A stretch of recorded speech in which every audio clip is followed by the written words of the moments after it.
Here, the back of the peloton. Roger Adria getting some bottles for his teammates.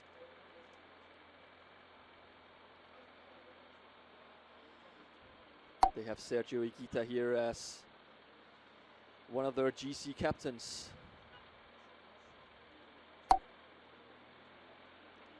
Giovanni Aleotti, another rider in Red Bull Bora who's got a good chance to make a good result here. Aleotti, who got his breakthrough by winning the Tour of Slovenia 2 months ago ahead of Peyo Bilbao. The biggest win of the 25-year-old's Italian's career. Aleotti also won the Sibiu Tour twice overall in his career, the Romanian stage race. And we see it's still Jayco pulling at the front, getting a bit of help from Q36.5 and Tudor Pro Cycling.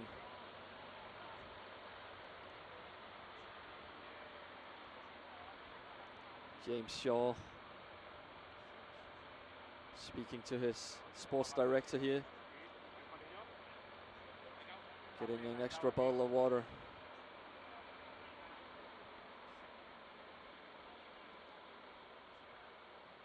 EF that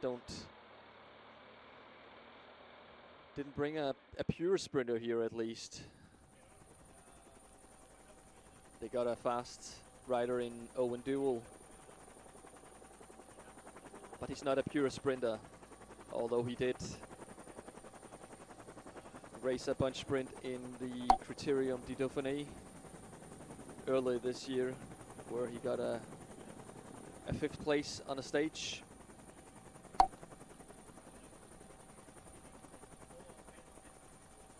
Joined EF back in 2022 after 5 seasons with Team Ineos.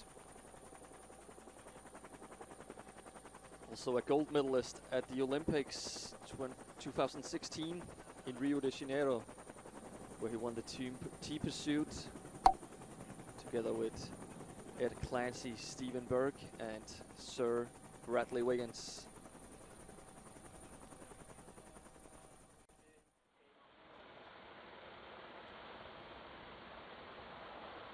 James Shaw getting an extra large bag with bottles to bring up to his teammates.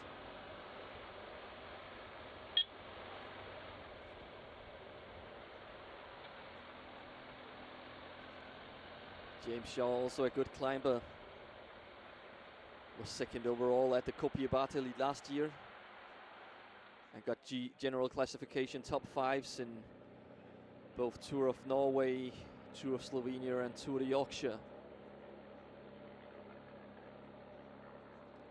He turned pro with Lotto Soudal back in 2017, but had to step down on Conti level and pro team level for 3 years before EF offered him a contract for the 2022 season. He said in an interview that he was considering becoming a train driver when his World Tour contract with Lotto expired and COVID then struck.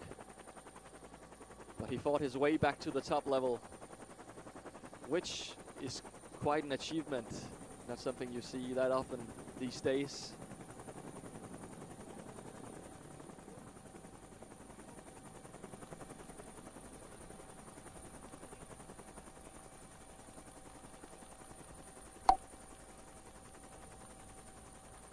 Robert Gesink at the back of the peloton. Gesink, who is riding his last season as a pro, having been with the same team his entire career since he turned pro back in 2017. One of the, if not the most experienced rider in this peloton here in Burgos. 2-time winner of the Giro dell'Emilia, overall winner of Tour of California and Tour of Oman. and also a stage winner at the Vuelta España when he won the Queen stage back in 2016. He's set to ride the Vuelta here in less than 2 weeks, which will be his 24th and last Grand Tour of his career.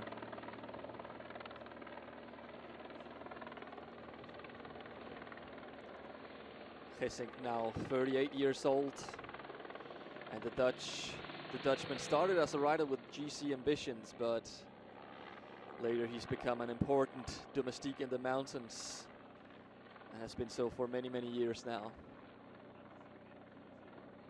He's got a 4th place in the Tour de France back in 2010 as his best general classification result in a Grand Tour.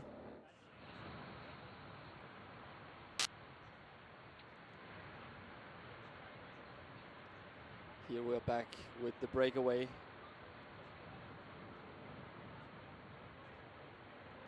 The gap seems to have stabilized a bit around 1 minute and 20 seconds.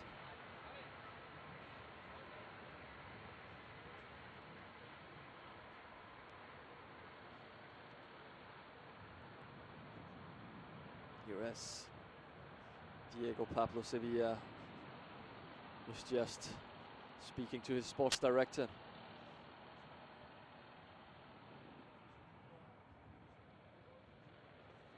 Sevilla will hope he's able to wear the King of the Mountains jersey when this stage finishes, because it doesn't seem like there's a stage win to ride for. The sprinters team seems very eager to reel this trio back in to ride for the stage. Let's just take a look at some of the sprinters that are here. Caleb Ewan, who I've mentioned already, just won the Vuelta Castilla y León recently. It has 2 wins this year. A great start to his campaign here in Spain, where he is set to, besides the Vuelta Burgos, also ride the Vuelta. And then we have Giacomo Nizzolo, the 35-year-old Italian of Q36.5. 2 times points general classification winner in the Giro d'Italia. Those 2 are the 2 biggest names we have to battle for the sprint. We saw Marius Meyerhofer as well, or his team, Tudor Pro Cycling, taking some responsibility, pulling in front. The young German has some good results too, finishing 2 times in the top 10 in the Tirreno this year. He's also won the Cal Evans Great Ocean Road Race last year.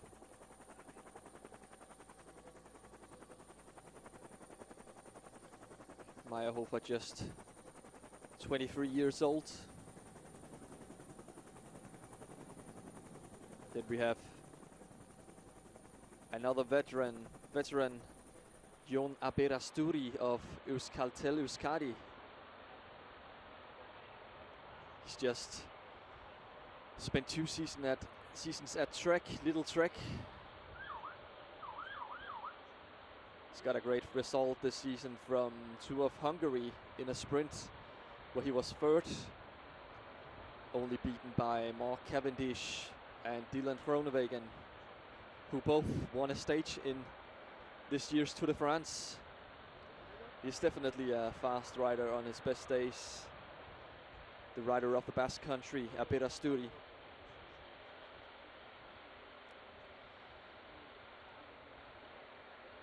Then we have Pavel Bittner of Team DSM Firmenich Postenel. who just have a second place in the Czech Tour and a second place from Tour of Norway earlier this year, as I mentioned earlier. Also one to look out for in the sprint. Lastly, I would mention Sander de Pestel of Decathlon AG2R. Was 5th on a stage in the Tour of Belgium, where Tim Merlier and Jasper Philipsen finished 1st and 2nd. Also a rider who can be in the mix in the bunch sprint we expect today. Sepp Kuss seems happy.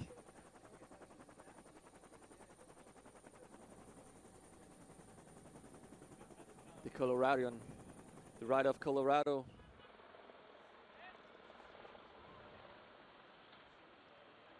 An impressive season he has had last year. First he helped Roglic to win the Giro, then Jonas Vingegaard to win the Tour, and then he won the Vuelta himself.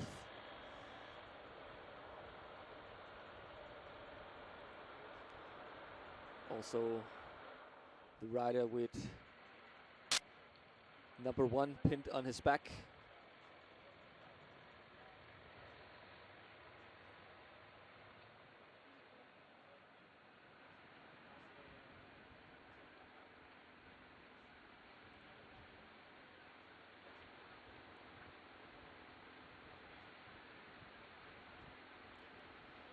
Sepp Kuss, who started with mountain bike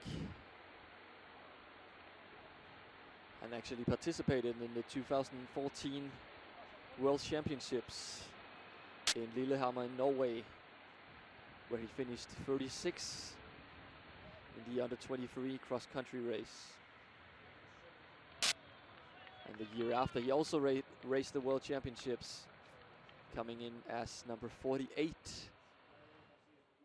And after this, not satisfied with these results, Kuss started to consider his options and focus on the road instead.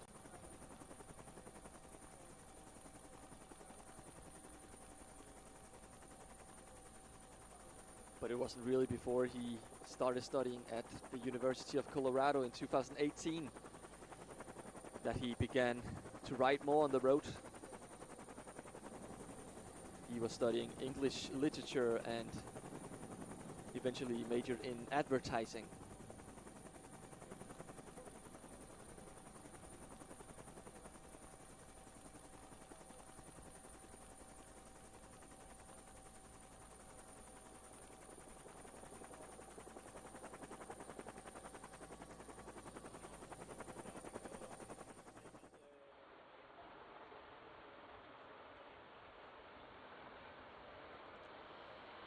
Ibon Ruiz of the Equipo Kern Pharma team. This year is the 46th edition of the men's Vuelta Burgos.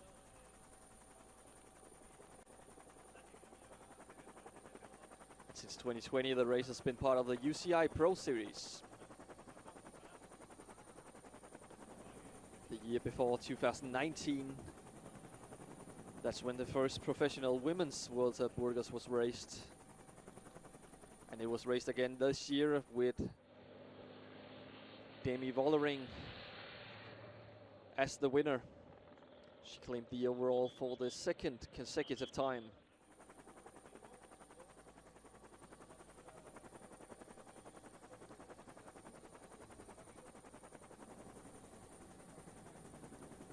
The first edition of the Vuelta Burgos was in fact raced back in 1946 with Bernardo Capo of Spain as the first overall winner. Here at the back of the peloton, seems like the speed has increased a little. You can also see that the gap has gone down a bit. Now just Over a minute is the advantage for the breakaway.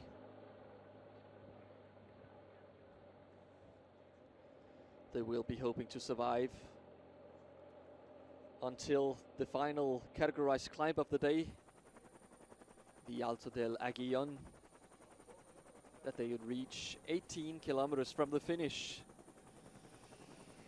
But with this very small gap, it does seem like it can be difficult to stay ahead of the eager peloton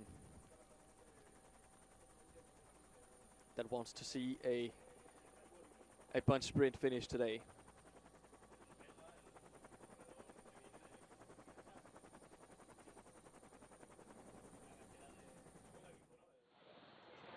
A puncture here for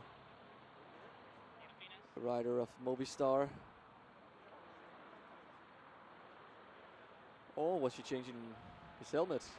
Ivan Garcia Cortina.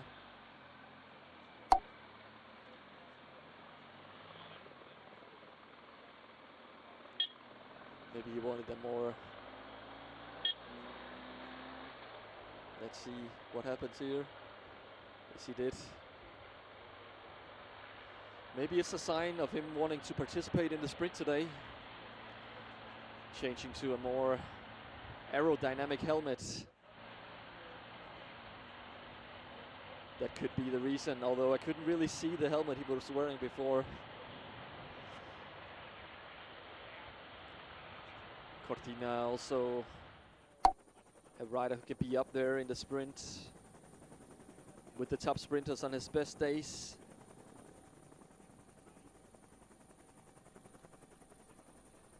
Former stage winner of the Paris-Nice back in 2020 and Tour of California the year before. He's a rider who loves the classics and has a fast finish. He was also participating in one of the sprints at the Tour de Wallonie last month, where he had a 7th place as his best stage result. Garcia Cortina, who's been with Movistar since 2021, where he moved from Bahrain.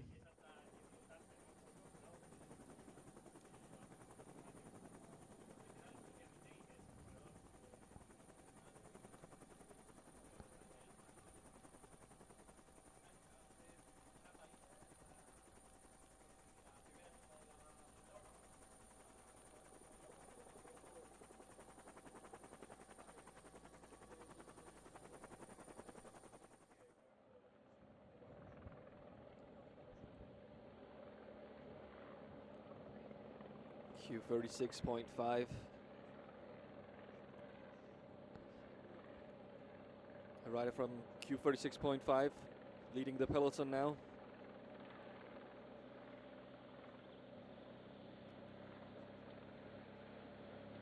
The Swiss team started by Doug Ryder.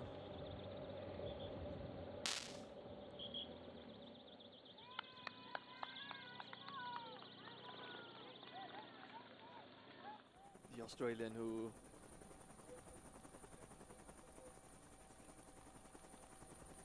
started the South African, of course, the South African Doug Ryder who started the Team Dimension Data back in the day.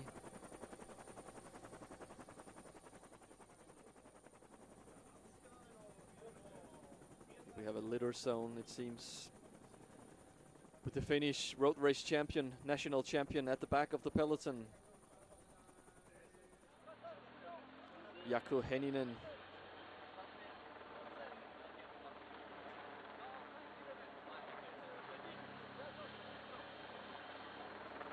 Of Decathlon AG2R.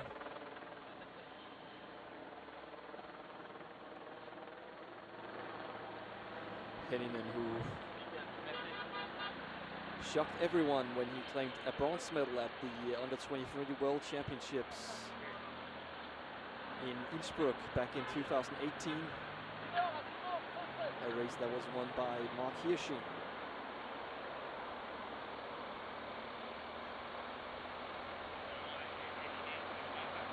Henning, who also started the Vuelta Burgos last year, but had to abandon after he broke his collarbone.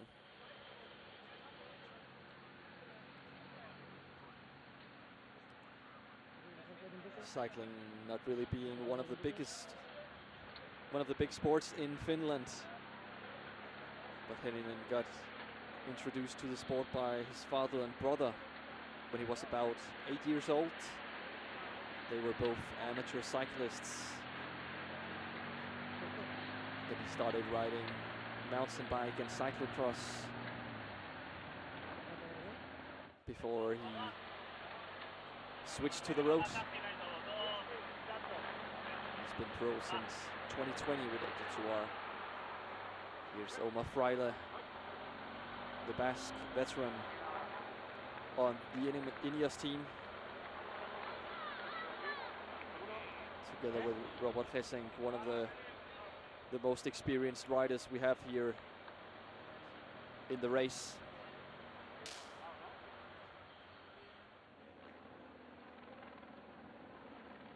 Here we see DSM moving to the front.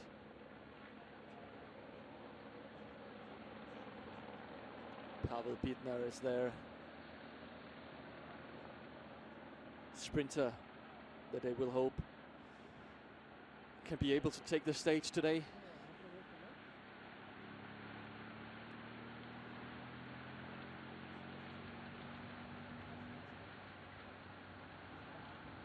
Former Portuguese champion there also. Ivo Oliveira.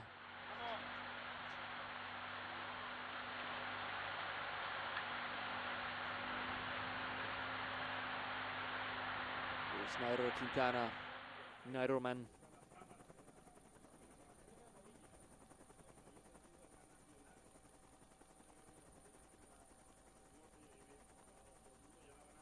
Quintana, who is back with Movistar after he sat out last season, having then first spent 3 years at Arkea.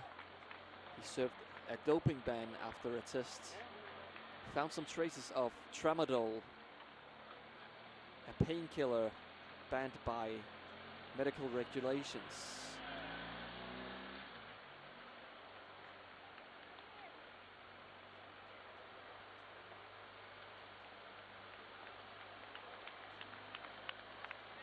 The riders sharing a bit of ice to cool down in the seat. It is a very warm and sunny day here in Burgos.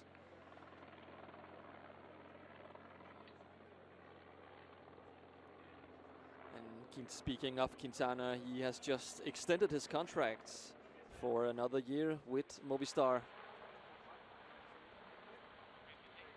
Quintana, overall winner of both the Giro and the Vuelta. 2 times second overall at the Tour de France. And of course, 2-time winner of the race we are watching right now, the Vuelta Burgos. Quintana also is expected to ride the Vuelta España after a disappointing Giro d'Italia. His latest win is actually 2.5 years ago at the Tour de Alpes-Maritimes.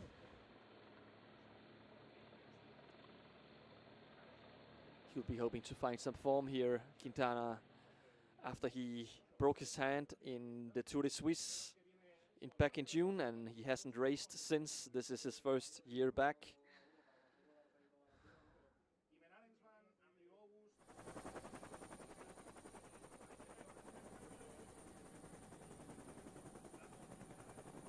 Quintana, who was born into a humble family of 5 siblings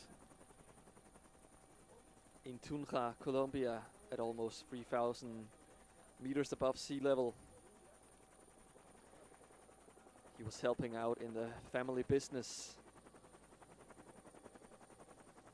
a small shop based on his own garden and farm while going to school. And to get to school at the age of 15, he started using a heavy bicycle, which he traveled the 16-kilometer route to school and the same distance back. And this route included a long 8-kilometer climb. And despite using this old heavy mountain bike and carrying a backpack with all his heavy school books on his back, Nairo was able to keep up with the competitive cyclists who trained on these roads. That is a great example of his natural talent.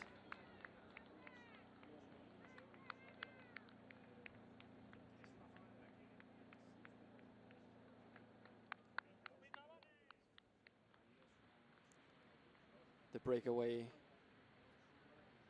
already starting to look back to see if the peloton is catching them. That's a little bit early.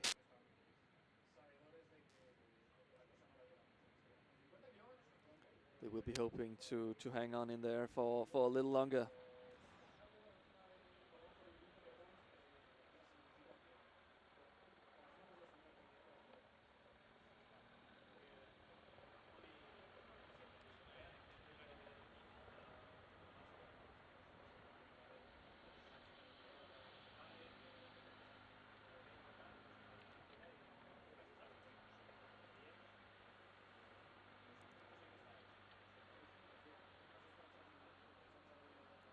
On today's stage, there is a sprint zone that starts 5 kilometers from the finish line, which means if any of the riders got a puncture or a crash, they can get the same time as the group they were in. And as we are expecting a bunch sprint, it means the same time as the stage winner. The stage winner also gets 10 bonus seconds, 6 seconds for second place, and 4 bonus seconds will be awarded for third place on the stage. And we have more bonus seconds to be awarded in the intermediate sprint. The intermediate sprint is just 15 kilometers from the finish line in Burgos. Here there are 3, 2, and 1 seconds. And 1 second for the top 3 in the intermediate sprint.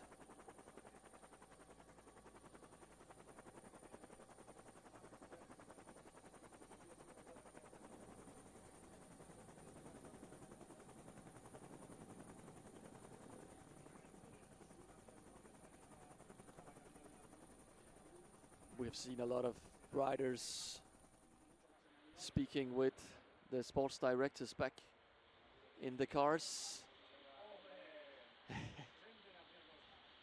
Chente Acosta, sports director of Movistar, became a bit of a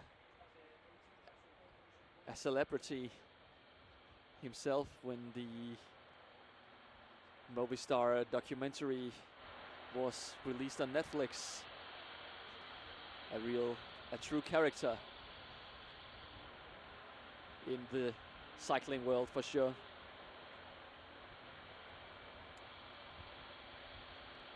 And as I said before, we've seen a lot of riders speaking to the sports directors.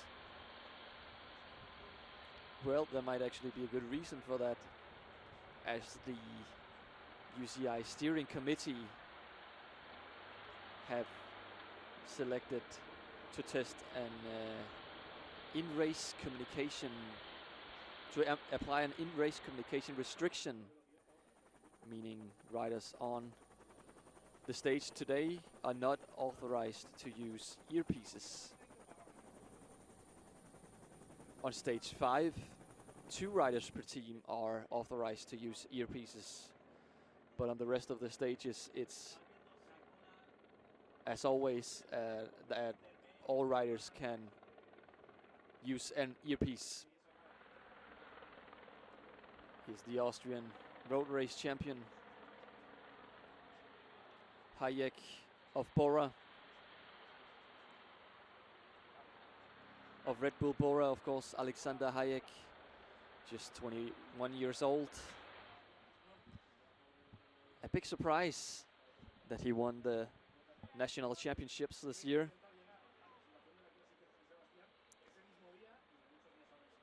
He won the race ahead of Gregor Mühlberger of Movistar and Felix Großschartner of the UAE team. He's getting some ice to cool down himself and some ice to bring up to his teammates.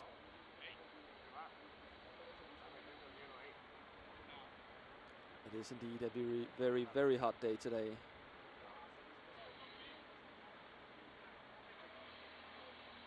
So it is important to stay hydrated.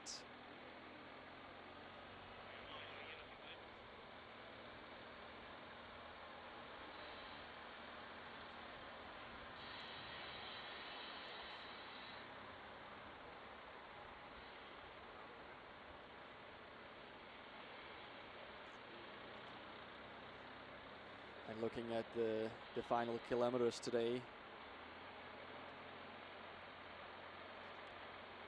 there are 4 roundabouts on the last 5 kilometers. But the riders are going straight in all of them. And then with just 1 kilometer to go, or 900 meters to go, the riders will turn right, a 90 degrees turn to the finishing straight. And there'll be a little bit of headwind, it seems, although there's not a lot of wind today. But this turn, 900 meters from the finish, positioning will be crucial if you want to be contending for the stage win. I'll bet a top 5 would be ideal. You'll have to be in the top 5, one of the riders in the top 5 when entering the last turn to be in contention for the stage.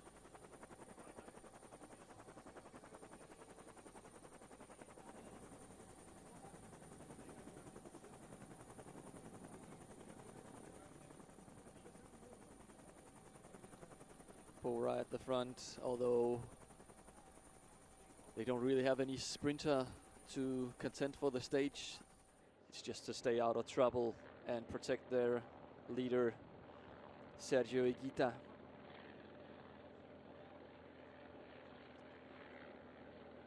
A very easy day in the office, it looks like so far.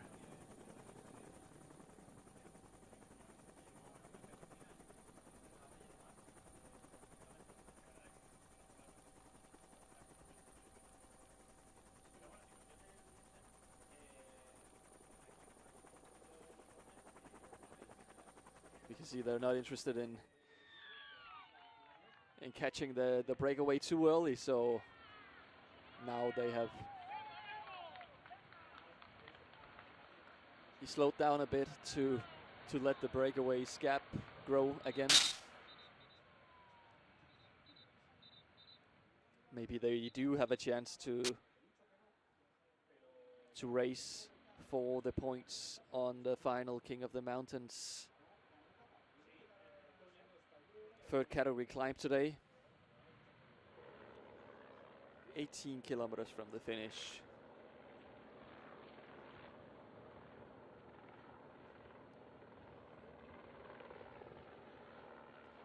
They'll get to that climb.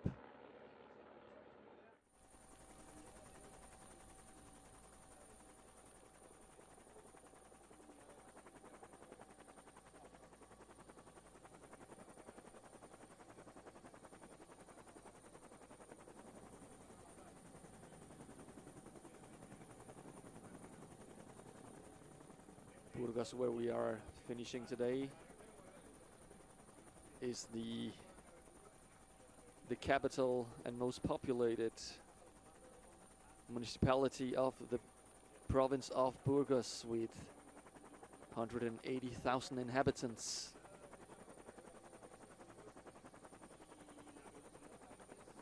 It's located in the Castile and Leon region.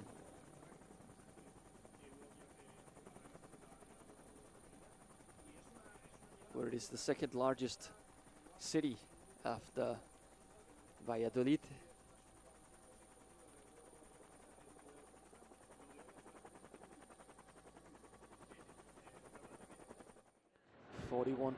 .4 is the average speed today.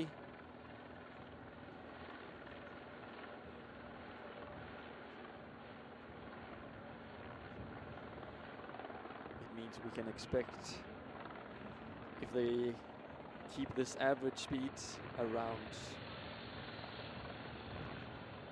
an hour time, in about an hour, but they will for sure increase the speed as we approach Burgos.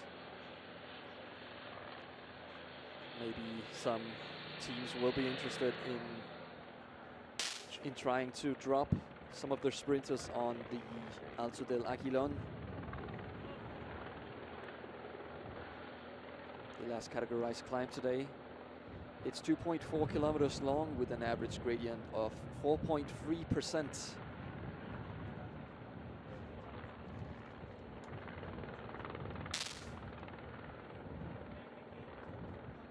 Matteo Baldilati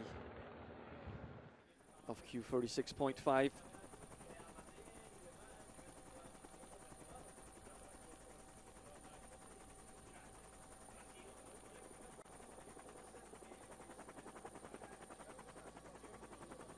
We see Ineos present at the front too, with Red Bull, Bahrain, UAE Tudor and Team DSM Firmenich.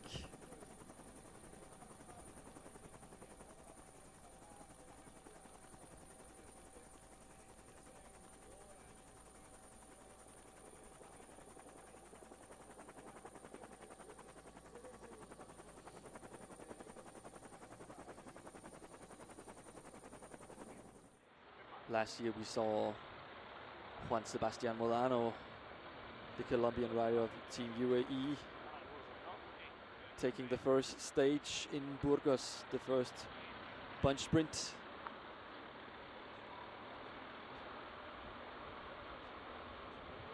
Nikola Vinokurov of Astana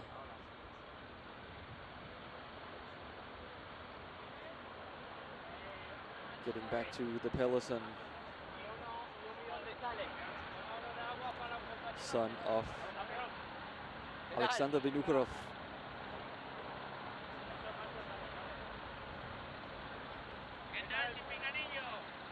Facundo of Uruguay. One of the few professional riders of that country.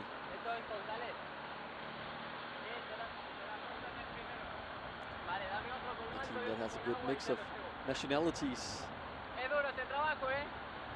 They also had a rider of Mongolia, Jean-Balsham Saint-Bayard, who some of you maybe saw at the Olympics, racing both the individual time trial and road race. He was actually trying an attack in Paris when they got to the laps in the French capital. The first professional rider of Mongolia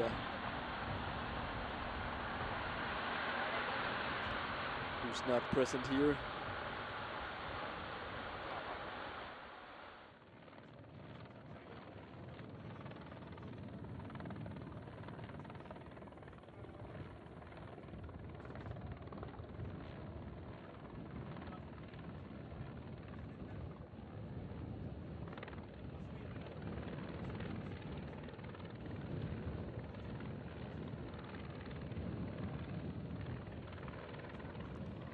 The leader's jersey here is purple, as you will see on the podium later.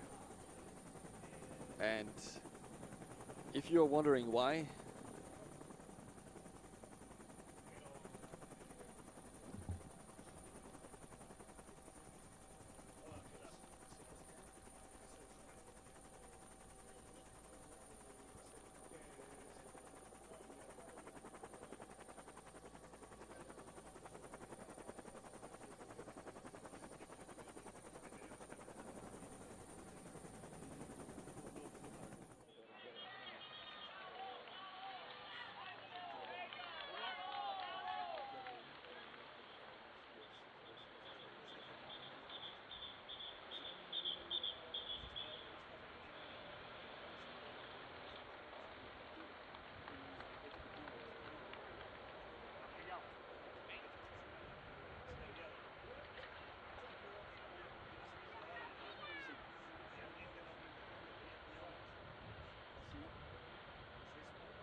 and Astana rider taking an alternative turn there. It looks like he might have an emergency and has to take a little toilet break in the bushes there. Always unfortunate when that happens. The most famous incident was when Tom Dumoulin had to do it in the Giro d'Italia wearing the pink jersey. He's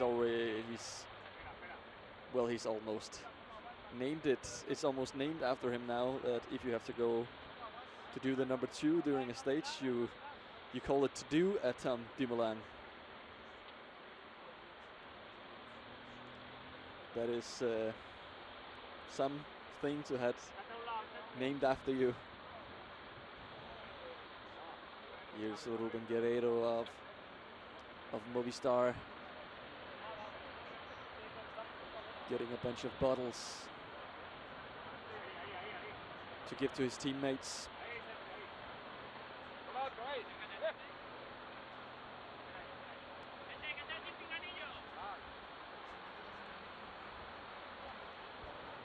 Cindy Garcia Costa.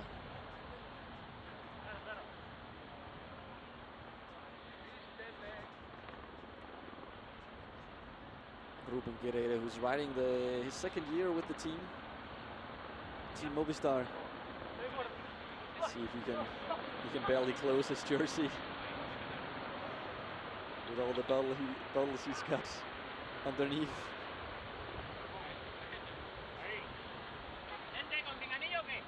Bueno, diferente, extraños, Hay más peligro, sabéis que tenemos que ir a la cola del grupo para hablar con los corredores. Pero bueno, oye, a ver qué tal va la prueba, pero es mucho más peligroso. And next to him was Rojas, also former rider at Movistar.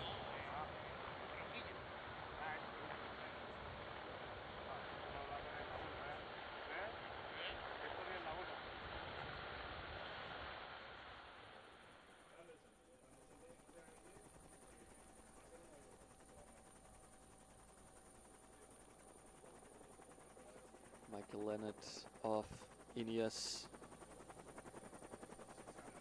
making sure his team are in position at the front. Omar Fraile, Brandon Rivera.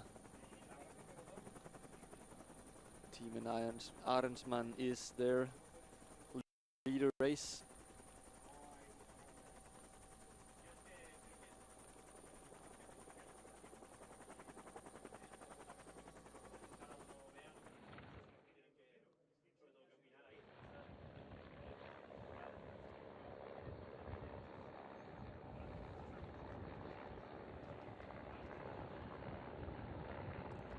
Let's just go over some of the races here.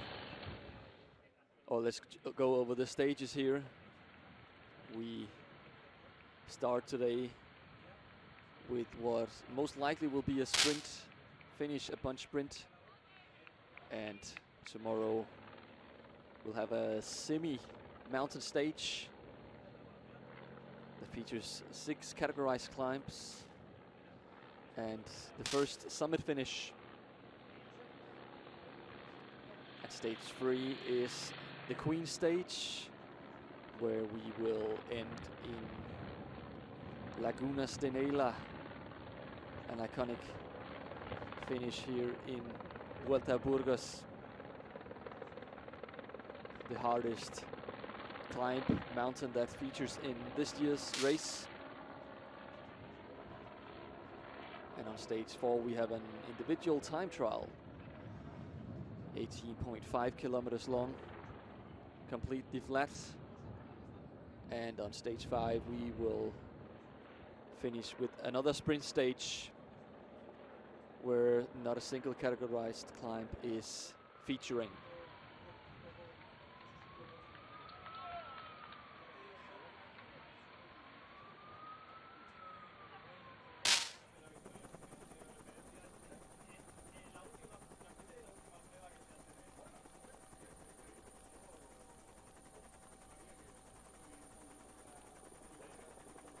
"36 kilometers to the finish in Burgos."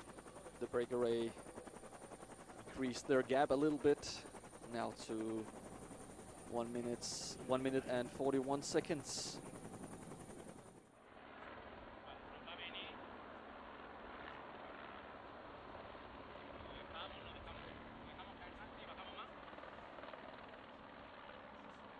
Here we're back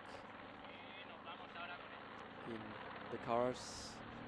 I think we have Sepp Kuss again, the reigning Vuelta a España champion, and I think behind him we had the Astana rider who had to go to the bathroom before. But good to see he's making his way back up to the peloton.